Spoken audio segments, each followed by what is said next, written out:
بسم اللہ الرحمن الرحیم۔ سیرت النبی صلی اللہ علیہ وسلم، درس نمبر 59، حجۃ الوداع۔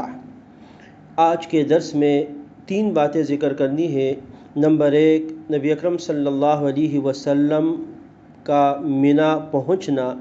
نمبر 2، عرفات کے میدان میں رسول اللہ صلی اللہ علیہ وسلم کا عظیم خطبہ۔ اور نمبر 3، حضور کا مزدلفہ میں قیام۔ نبی اکرم صلی اللہ علیہ وسلم نے اپنی زندگی میں ایک ہی حج ادا کیا، اور سن 10 ہجری میں آپ صلی اللہ علیہ وسلم نے وہ حج ادا کیا۔ آپ صلی اللہ علیہ وسلم مکہ مکرمہ پہنچے۔ گزشتہ درس میں ذکر ہوا تھا کہ آپ نے اپنا عمرہ ادا کیا، اور اس کے بعد آپ صلی اللہ علیہ وسلم حج کے دنوں کا انتظار کرنے لگے۔ حج کا آغاز ہوتا ہے 8 ذی الحجہ سے۔ 5 دن ہیں، 8، 9، 10، 11، 12۔ ان 5 دنوں میں حج ادا کیا جاتا ہے۔ 13 تاریخ کی رمی ہے، جو کہ آپ صلی اللہ علیہ وسلم نے کی ہے۔ البتہ اگر کسی نے نہ کی تو اس کے بغیر بھی اس کا حج مکمل ہو جاتا ہے۔ 8 ذی الحجہ جمعرات کا دن تھا، سن 10 ہجری۔ نبی اکرم صلی اللہ علیہ وسلم نے فجر کی نماز مسجد حرام میں ادا کی، اور آپ مینا کی طرف روانہ ہو گئے۔ صحابہ کرام آپ کے ساتھ تھے۔ آپ کچھ دیر کے بعد مینا پہنچ گئے۔ 8 ذی الحجہ کو مینا میں آپ صلی اللہ علیہ وسلم نے قیام کیا، اور وہاں پر رسول اللہ صلی اللہ علیہ وسلم نے 5 نمازیں مینا میں ادا کی: ظہر، عصر، مغرب، عشاء اور فجر کی نماز۔ اگلے دن یعنی 9 ذی الحجہ کی فجر کی نماز آپ صلی اللہ علیہ وسلم نے ادا کی۔ مینا کے اندر اس قیام کو سنت کہا جاتا ہے۔ یہ قیام سنت ہے، مینا میں رکنا، اور تمام حجاج آج بھی 8 تاریخ کو مینا پہنچ جاتے ہیں، اور یہ 5 نمازیں وہاں پر ادا کرتے ہیں۔ اس کے علاوہ کوئی خاص ایسا عمل جو مینا میں ہو وہ نہیں ہے۔ ہاں، البتہ تسبیحات، ذکر و اذکار کرنا یہ مینا میں افضل ہے۔ اس کے بعد رسول اللہ صلی اللہ علیہ وسلم جب فجر کی نماز ادا ہو گئی اور سورج طلوع ہو گیا، تو آپ صلی اللہ علیہ وسلم صحابہ کے ساتھ مینا سے عرفات کی جانب روانہ ہو گئے۔ آپ صلی اللہ علیہ وسلم اپنی اونٹنی پر تھے، قصوہ اونٹنی، اور آپ صلی اللہ علیہ وسلم عرفات کے میدان میں وہاں پر پہنچے۔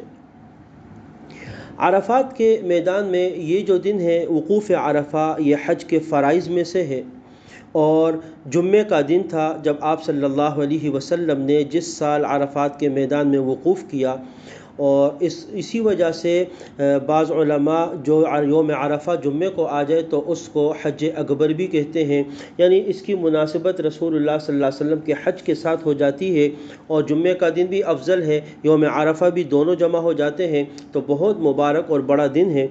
آپ صلی اللہ علیہ وسلم نے جو حج کیا وہ بھی جمعے کا دن تھا، یوم عرفہ۔ آپ میدان عرفات میں پہنچے۔ آپ صلی اللہ علیہ وسلم نے غسل فرمایا، اور آپ غسل کرنا عرفات کے میدان میں بھی سنت ہے۔ اگر موقع ہو اور آسانی کے ساتھ کوئی کر سکے وہاں پر تو غسل بھی کر لے۔ اسی طریقے سے نبی اکرم صلی اللہ علیہ وسلم کو دودھ پیش کیا گیا، اور آپ صلی اللہ علیہ وسلم نے وہ دودھ بھی پیا، لیکن دودھ پینا معمول کے مطابق تھا، یہ حج کے مناسک یا اعمال کے ساتھ اس کا تعلق نہیں ہے۔ اس کے بعد رسول اللہ صلی اللہ علیہ وسلم کوئی 1,24,000 یا اس سے قریب کوئی مجمع تھا، آپ صلی اللہ علیہ وسلم نے وہاں ایک عظیم الشان خطبہ دیا ان سب کو، جس کو حجۃ الوداع کا خطبہ بھی کہا جاتا ہے، جس میں رسول اللہ صلی اللہ علیہ وسلم نے دین کے احکامات کو لوگوں کے سامنے ذکر فرمایا۔ چنانچہ سیرت کی کتابوں میں وہ خطبہ لکھا ہوا ہے۔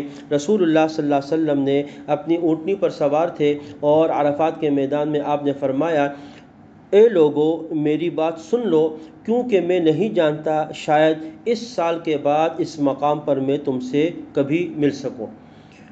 تمہارا خون اور تمہارا مال ایک دوسرے پر اسی طرح حرام ہے جس طرح تمہارے آج کے دن، اس مہینے کی اور اس شہر کی حرمت ہے۔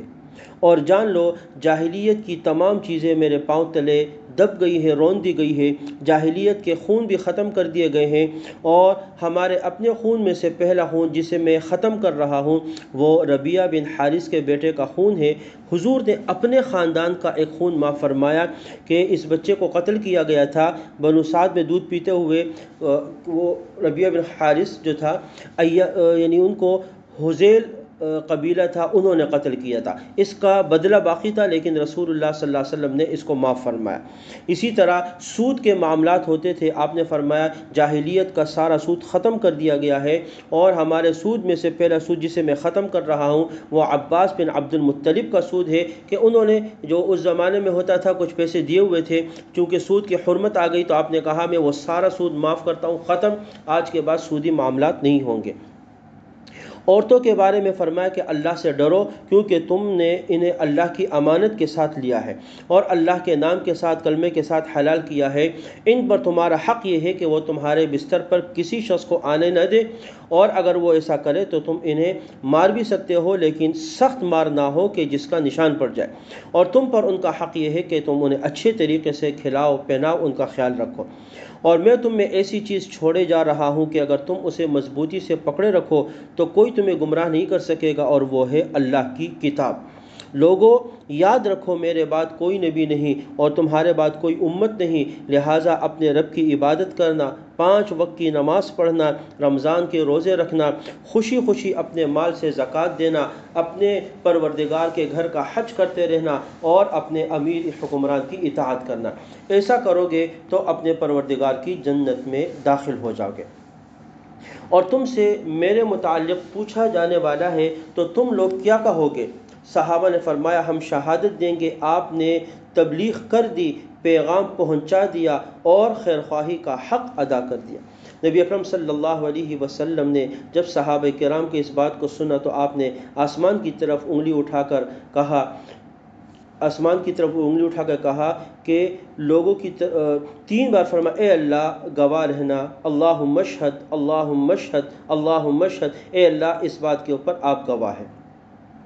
رسول اللہ صلی اللہ علیہ وسلم کے ارشادات کو ربیعہ بن امیہ بن خلف اپنی آواز سے لوگوں تک پہنچاتے رہے کہ آپ صلی اللہ علیہ وسلم کی آواز دوسرے لوگوں تک پہنچے، اور پھر نبی اکرم صلی اللہ علیہ وسلم جب خطبے سے فارغ ہو گئے، عرفات ہی کے میدان میں نبی اکرم صلی اللہ علیہ وسلم پر قرآن پاک کی یہ آیت نازل ہوئی، الیوم اکملت لکم دینکم واتممت علیکم نعمتی ورضیت لکم الاسلام دینا، آج میں نے تمہارے لیے تمہارا دین مکمل کر دیا، تم پر اپنی نعمت پوری کر دی اور تمہارے لیے اسلام کو بحیثیت دین کے پسند کر لیا۔ حضرت عمر فاروق رضی اللہ تعالی عنہ کے بارے میں آتا ہے کہ جب آپ نے آیت سنی تو آپ رونے لگے کہ یہ اشارہ تھا کہ دین مکمل ہو گیا اور نبی اکرم صلی اللہ علیہ وسلم جس مقصد کے لیے اللہ نے بھیجا تھا وہ مقصد مکمل ہونے کو آ گیا۔ خطبے سے فارغ ہونے کے بعد آپ نے حضرت بلال کو حکم دیا، انہوں نے اذان دی، پھر اقامت کہی، نبی اکرم صلی اللہ علیہ وسلم نے ظہر کی نماز پڑھائی، اس کے بعد دوبارہ اقامت ہوئی، پھر آپ صلی اللہ علیہ وسلم نے عصر کی نماز پڑھائی، اور ان دونوں نمازوں کو آپ صلی اللہ علیہ وسلم نے ملا دیا تھا، ایک ساتھ ادا کیا عرفات کے میدان میں۔ یہ فقہی مسئلہ اور اس میں جو فقہی ایک اختلاف ہے وہ اپنی جگہ پر، لیکن عرفات کے میدان میں نبی اکرم صلی اللہ علیہ وسلم نے یہ 2 نمازیں پڑھی، ظہر اور عصر کی نماز۔ اس کے بعد آپ صلی اللہ علیہ وسلم نے جبل رحمت جس کو کہا جاتا ہے اس کے دانے میں وہاں پر اللہ تبارک و تعالی سے ایک طویل دعا بھی مانگی، اور آپ عرفات کے میدان میں وقوف کرتے رہے، اللہ تبارک و تعالی سے دعا مانگتے رہے، بہت عاجزی کے ساتھ، انکساری کے ساتھ، یہاں تک کہ سورج غروب ہونے لگا، اور جب سورج غروب ہو گیا تو اس کے بعد رسول اللہ صلی اللہ علیہ وسلم عرفات سے مزدلفہ کے لیے روانہ ہوئے۔ آپ نے حضرت اسامہ کو اپنے ساتھ پیچھے بٹھایا اور مزدلفہ تشریف لے گئے۔ مزدلفہ میں رات کے وقت پہنچتے ہیں، وہاں پہنچ کر نبی اکرم صلی اللہ علیہ وسلم نے مغرب اور عشاء کی نمازیں 1 اذان اور 2 اقامتوں کے ساتھ پڑھی، درمیان میں کوئی اور نماز نہیں تھی، پہلے مغرب کی نماز فرائض پڑھے، پھر عشاء کے، اور اس کے بعد مغرب کی سنتیں، اور پھر عشاء کی سنتیں اور وتر وہ ادا کر دی۔ رات میں وہاں پر قیام کیا، بہت ہی مبارک رات ہے۔ مزدلفہ میں جو کرنے والے کام ہوتے ہیں، مغرب اور عشاء کی نماز اس کے بعد وہاں کنکریاں چننی ہوتی ہے رمی کے لیے کہ 3 دن کی آپ صلی اللہ علیہ وسلم نے وہاں سے کنکریاں چنی 70 کی تعداد میں، تاکہ 13 تاریخ کی رمی بھی اس میں شامل ہو سکے۔ پھر اس کے بعد فجر کی نماز پڑھی آپ صلی اللہ علیہ وسلم نے، قصوہ پر سوار ہو کر مشعر الحرام تشریف لے کر آئے، اور جو مسجد ہے وہاں آپ صلی اللہ علیہ وسلم نے قیام کیا اور قبلہ رخ کھڑے ہو کر اللہ تبارک و تعالی سے دعا کرتے رہے، خوب اللہ کی بڑائی بیان کی، تکبیر اور تحلیل، اور یہاں اتنی دیر ٹھہرے رہے کہ تقریباً اجالا ہونے لگے اور سورج طلوع ہونے والا ہو۔ اس کے بعد نبی اکرم صلی اللہ علیہ وسلم مزدلفہ سے مینا کی جانب روانہ ہو گئے۔ یہ 10 تاریخ ہے جس کو یوم نحر بھی کہا جاتا ہے۔ انشاءاللہ تعالی اگلے درس میں اس سے آگے کے جو احکام ہیں اور آپ صلی اللہ علیہ وسلم کا سفر ہے اس کا ذکر ہوگا۔ وآخر دعوانا ان الحمد للہ رب العالمین۔